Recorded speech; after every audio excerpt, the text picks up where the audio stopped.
This is Gene Adam, former lead singer of Iced Earth. Be sure to subscribe to Podcast and Stone, and don't forget, join our community on social media. Metal lives. Ladies and gentlemen of the Iced Earth community, welcome to Podcast in Stone, the only podcast 100% dedicated to iced mother fucking Earth, and also dedicated to all of these side projects related to Iced Earth that has been happening across 2018 and 2019 respectively. Speaking of one of those side projects, we have the former lead singer of Iced Earth, Gene Adam, with us, and he is, I can say this now, he is the current lead singer of Purgatory, who have made what a comeback in 2018, just before Christmas. Gene, welcome to the show. Thank you guys. How are you guys doing today? I'm good. It's a good day. Happy birthday, Gene. Thank you very much, guys. Happy birthday to you. I'm not going to start. I'm not. We'd probably be copyright flagged because apparently that song is like literally copyrighted. It's the most recognised song in the world, but yet apparently you can get sued for singing it. So I'm not going to. Sorry, Gene. I had no idea. Okay. So you're a couple months from the release of Purgatory. How's it sunk in on you? The whole experience. I'm real happy, of course. I think it came out great. The cover art is awesome. It sounds great. It sounds way better than when we started talking about it. I didn't imagine it ever sounding as great as it sounds. Like I knew it would sound better than the original recordings, but I had no clue that it would be just as amazing as it is. It sounds so good, and the artwork is so good. It's the full package, man. It's the full package. It is. It really is. Can we like obviously John kind of like took us through like kind of the inception of going back and doing those recordings. Can you talk to us through like the challenges you had to kind of like climb over to really kind of get back into kind of singing metal again after all these years? Yeah, well, so John went to Jim Morris's house, and he recorded the rhythm guitar tracks of the songs after we decided what songs we were going to do, and with some drums, just some electronically programmed drums. And so he gave everybody copies of it, me, Bill, Ruben, and Mark Prater, and Jim Morris, of course.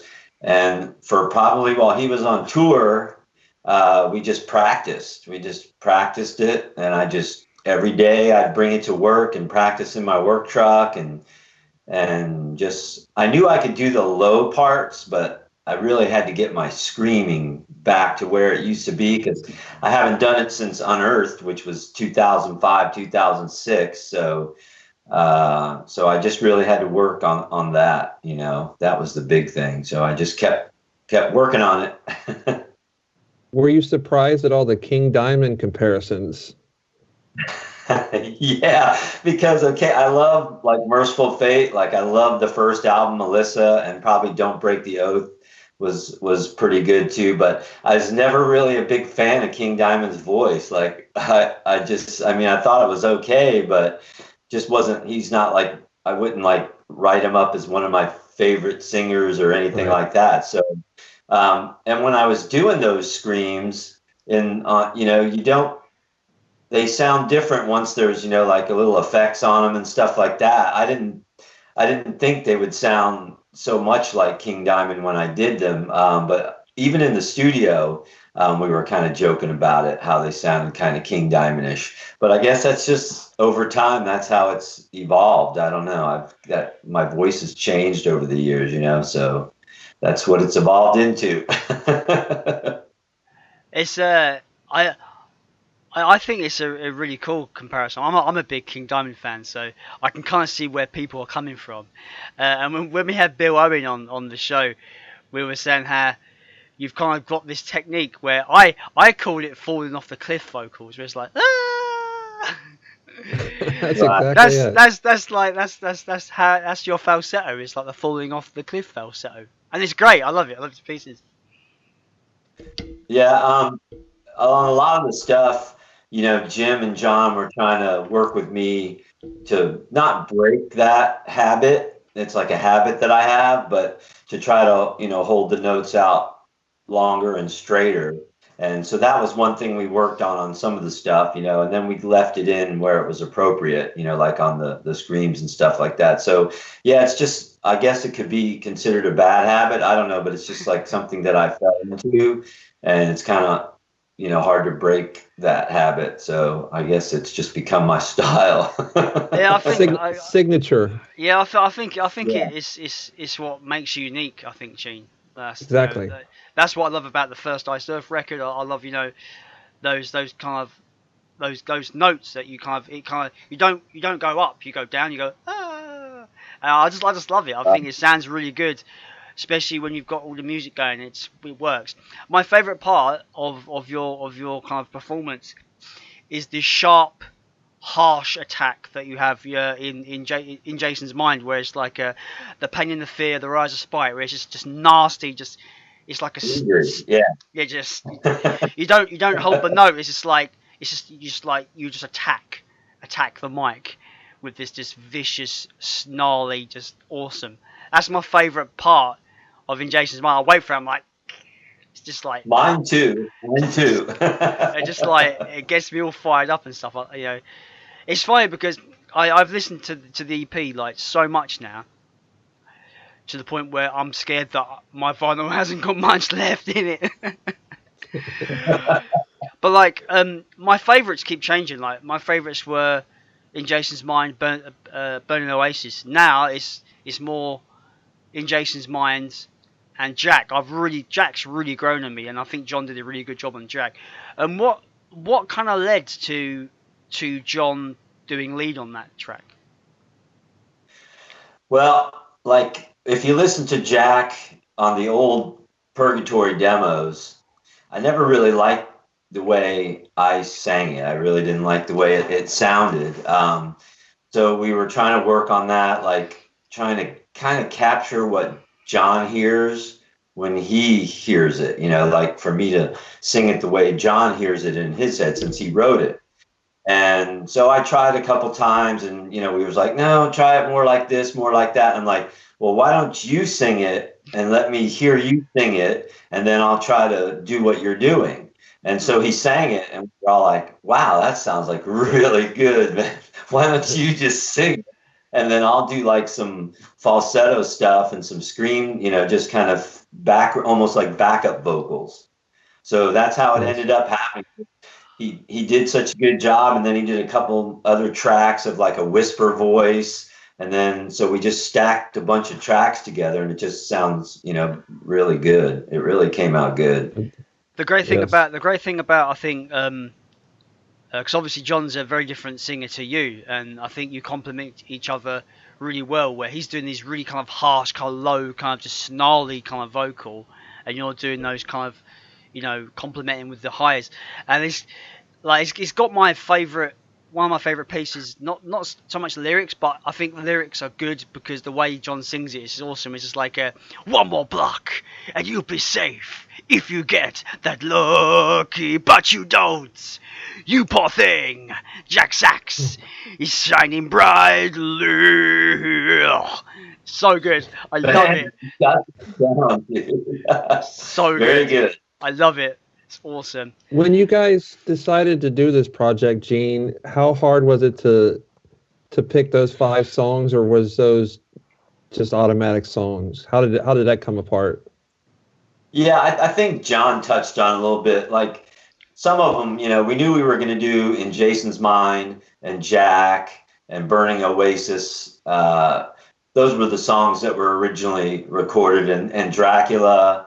And we had talked about that. So it was really like John touched on, it was finding that other song. And we all just like In Your Dreams. It was one of my favorite songs to sing back in the day because I had the claw and I used to act it out on stage. So to me, it was a no-brainer to do In Your Dreams. It's just always been one of my favorite Purgatory songs. Nice. What I love about this EP is that, like, I think I've been bringing this up in one of our episodes prior, but like, it's one of those things where it's like you've got all this renewed technology where you can make it sound massive in the recording studio compared to the 80s, but somehow between all the people involved, John, yourself, everybody, Mark Prater, everyone involved, somehow you've brought the 80s with you, and it still sounds like a band from the 80s, and it has that early mid 80s metal, classic metal vibe there. And like in your dreams, the lyrics are so cheesy, but it just works with the context of the metal that you're playing. I love it to pieces. Do you agree with that, James? Yeah, well, the lyrics. If I've read that comment several times, and I think if you've ever seen those movies, I mean, like Friday the 13th and In Your Dreams, and those are some cheesy movies, man. I mean, if you've ever seen them, they always have like an edge of comedy to them a little bit. Like the characters always saying some kind of like funny Especially line, Freddie. Yeah, so I think that when we wrote those songs, we were acting them out on stage as Purgatory. We had costumes, and so I think the lyrics were written to be acted out. You know what I mean? To try to portray the character, like with the ripping and tear, with the claw and all that stuff. So I think the lyrics were written around the show of Purgatory. You know what I mean? Especially for In Jason's Mind and In Your Dreams. And Dracula, we were portraying those characters on stage, so I think that has a lot to do with the lyrics. That's cool, man. Nice.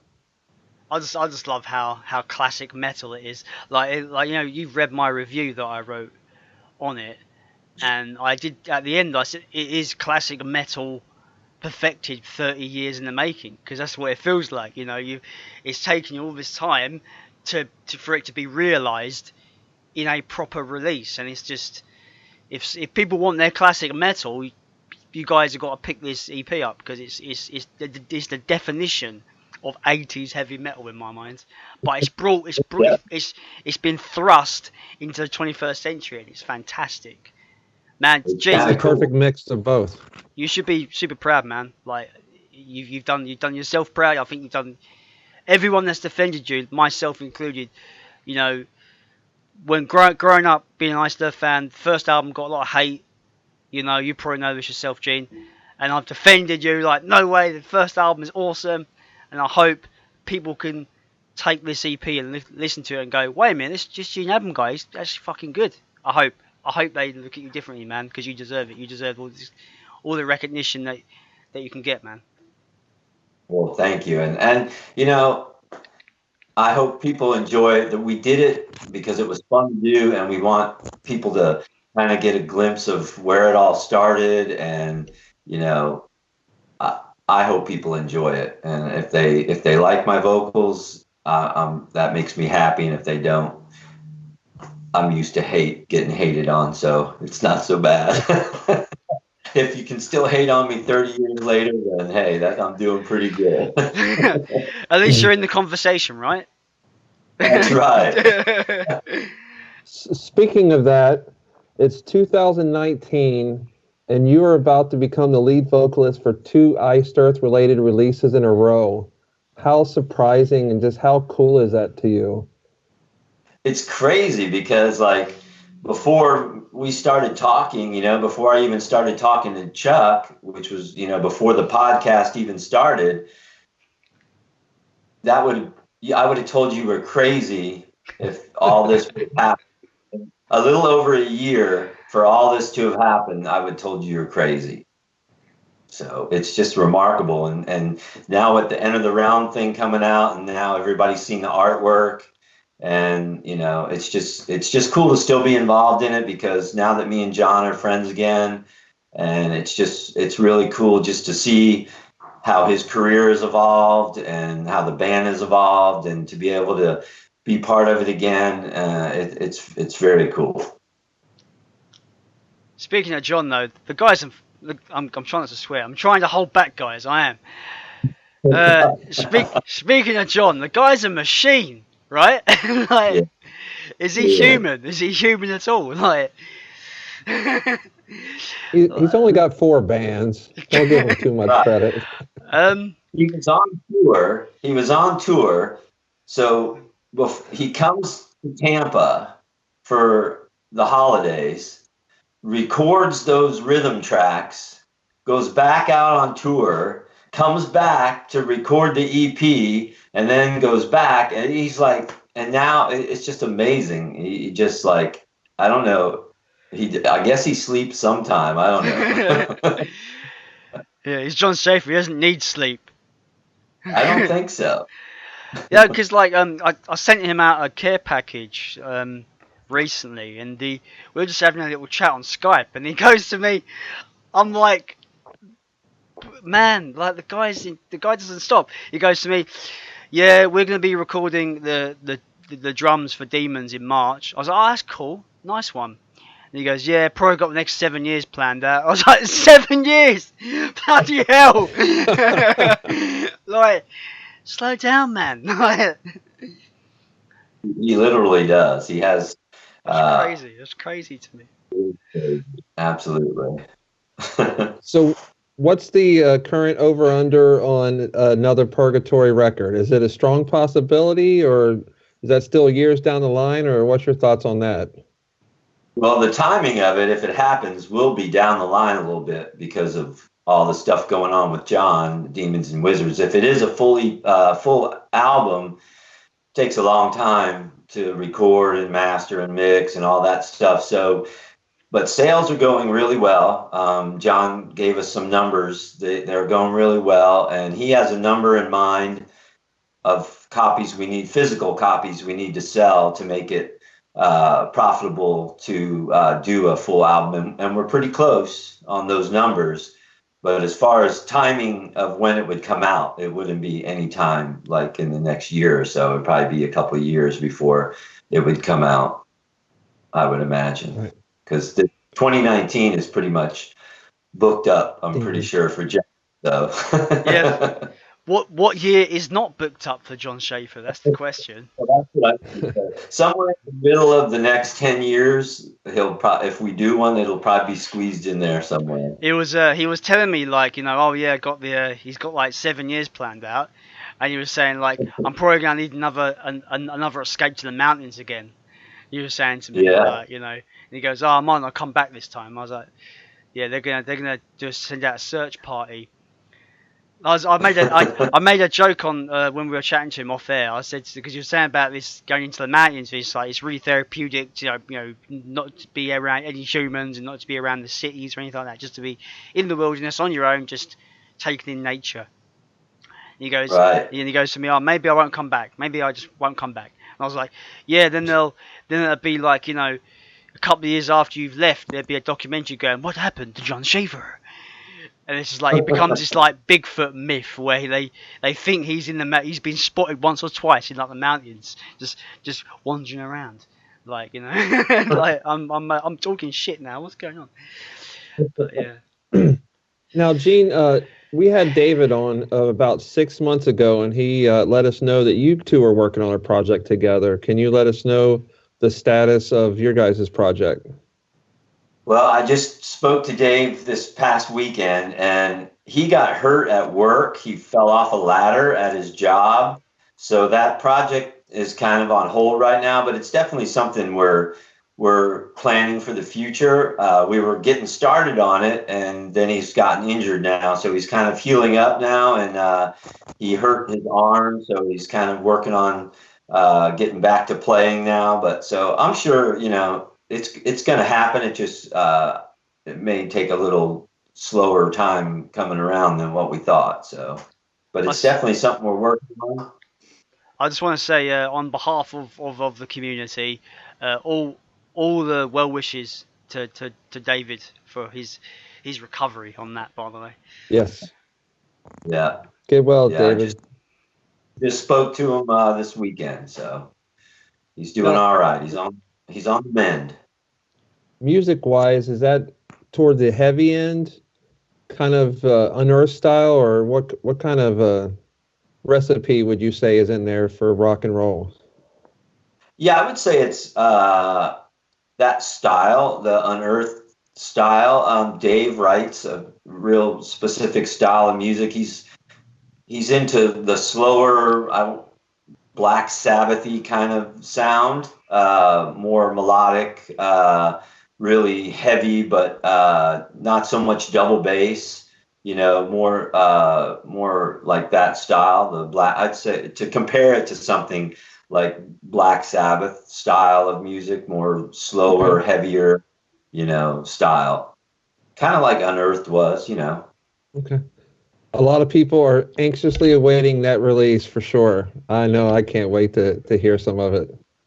Me too. Now, speaking of other projects, you said that you had a special announcement for us today.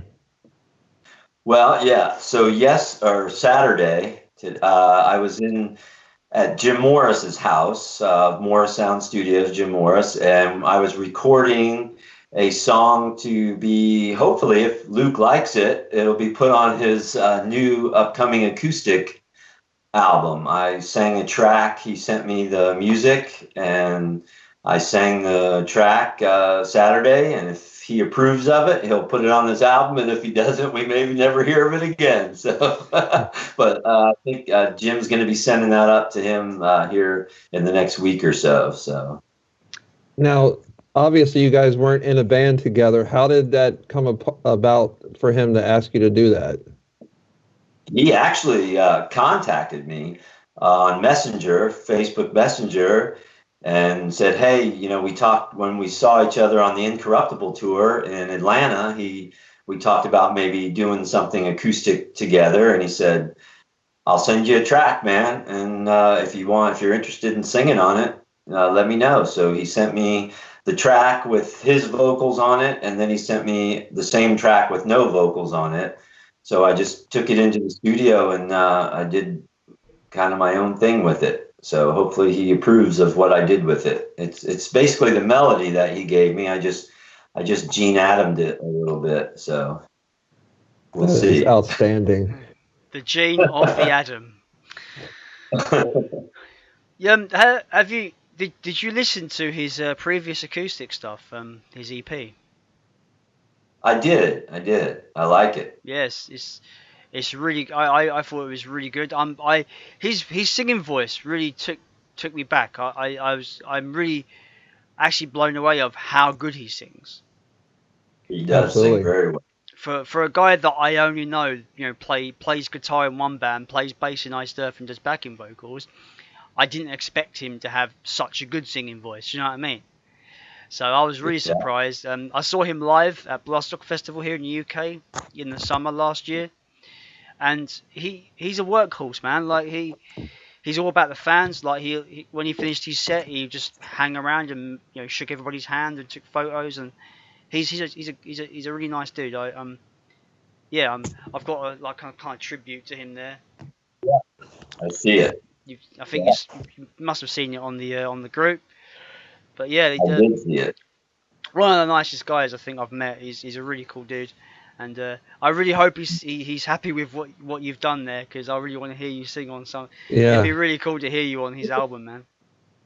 I think it sounds really good. It came out really well. It's great production on it. Jim did a really good job mixing it and everything like that. So, I think it sounds good. So we'll see what happens. Speaking of acoustic music, what's the status on Jacob's Well right now? Another thing I just talked to Jim Morris about. So after the Outbound Train EP came out, I wasn't really excited about the production on it. I thought it was just kind of okay. So I didn't. Then we went back in later and we did 2 more songs. And I didn't like the way they were turning out at all, so I didn't really want to throw any more money at it. So we kind of canned those 2 songs.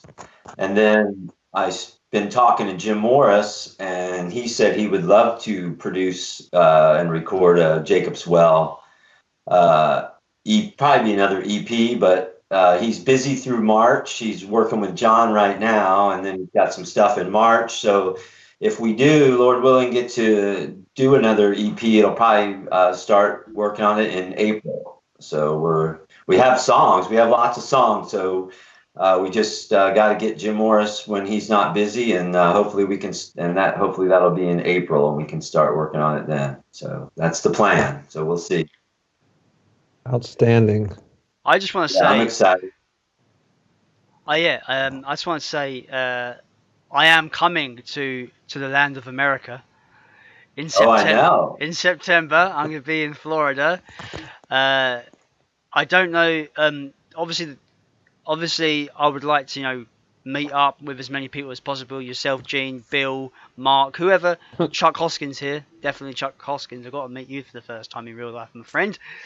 Now I spoke to Bill, and he said, obviously the weekend is the best time.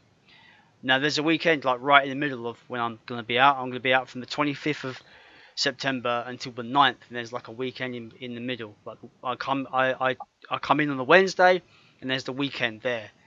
Now we can arrange this closer to the time, but it needs to happen, my friend. We need to all hook up, hang out, and Jacob's well. That's a great idea.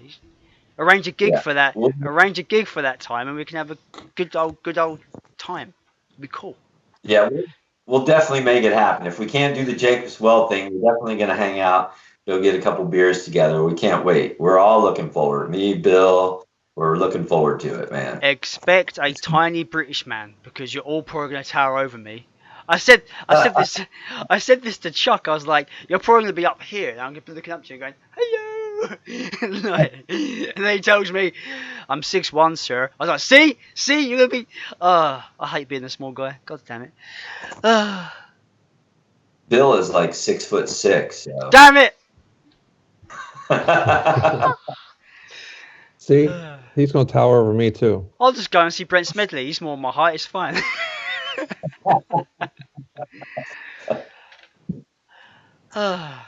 So yeah, I'm Florida bound towards the end of the year. I can't wait.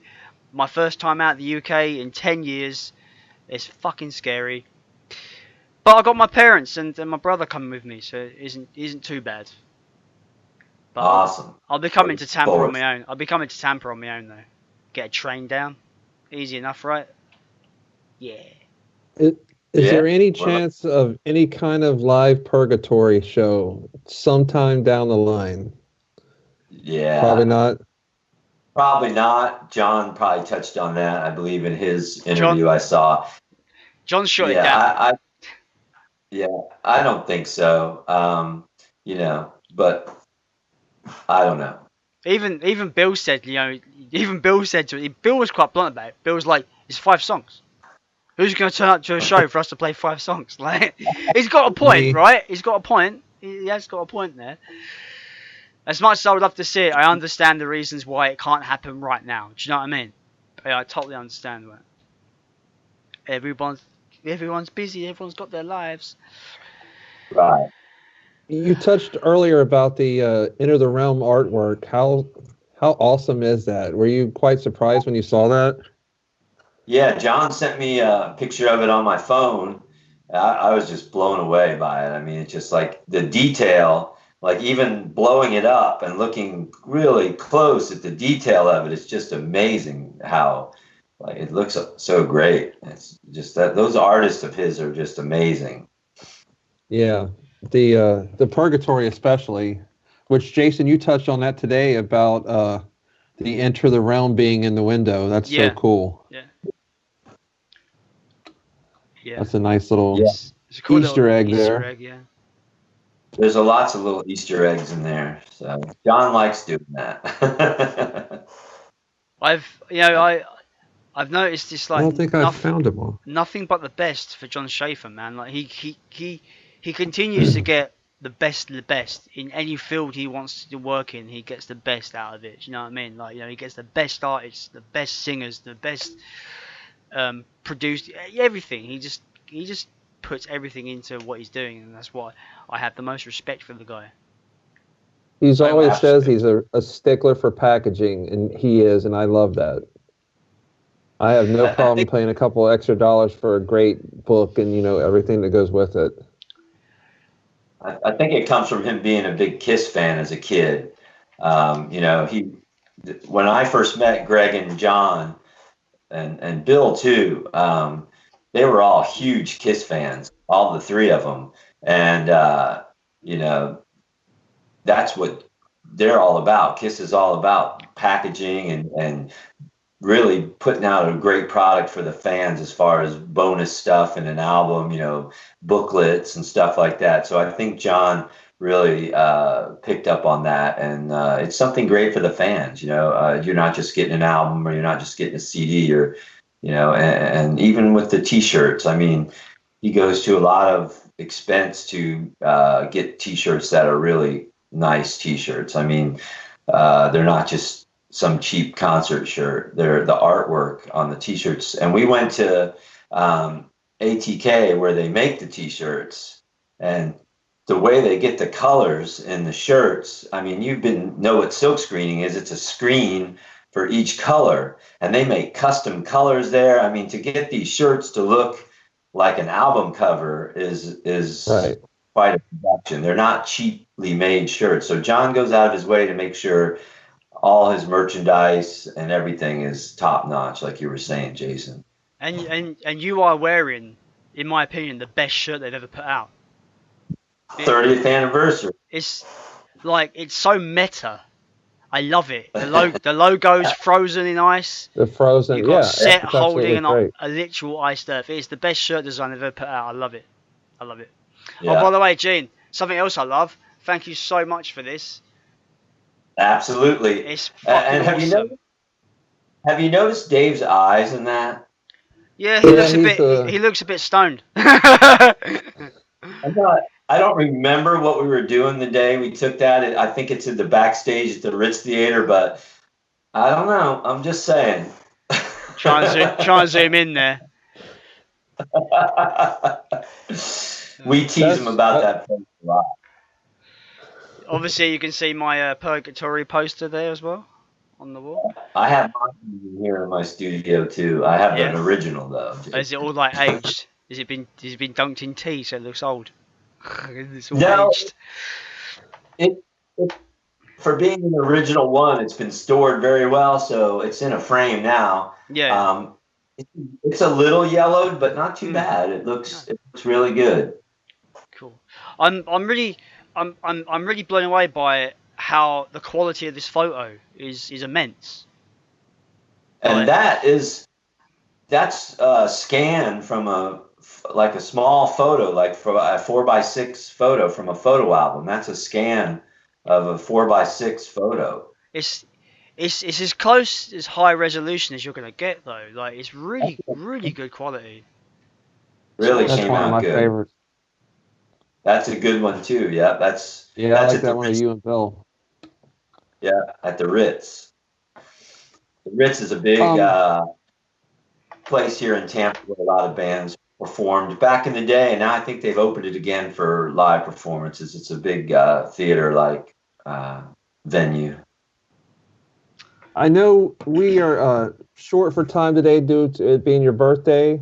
So we had a few questions. We got to a few of them, and a few of them I'll try to get you to answer off air so that you can go have your birthday dinner. I just wanted to thank you again for your time.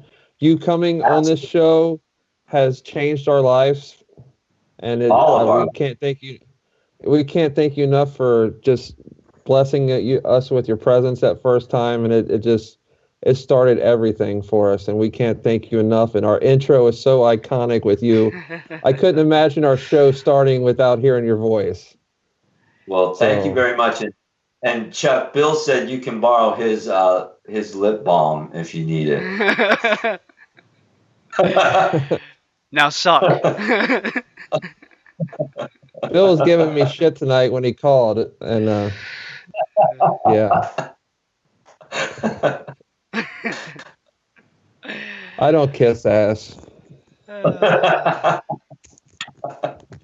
So, Jason, if you want, Gene again, thanks. We'd love to have you on down the line to talk about your next project when it's ready. And Absolutely. Jason, if you want to take us home, buddy. Happy birthday, Gene. Have a good one. I love you very much. You're forever a brother, my friend. Jason, I love you, man. Even though you got skinny little white British legs, I can't wait to see them here in Florida in a pair of shorts in September. The redcoats are coming. The redcoats are coming. September, Florida heat, brother, but it's when I do come to Florida, my Ice Earth dedicated jacket will be finished, and it's gonna look amazing. I can't wait. You won't want to wear it in Florida. you might want to get a tank top. Ice Earth dedicated shorts. Tank top. Yes, I'm probably gonna come home looking like a lobster, right? Yeah.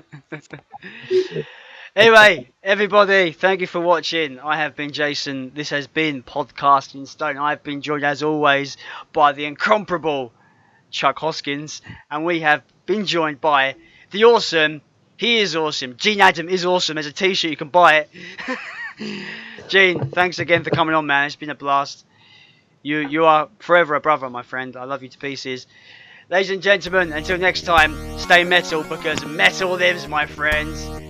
See you later.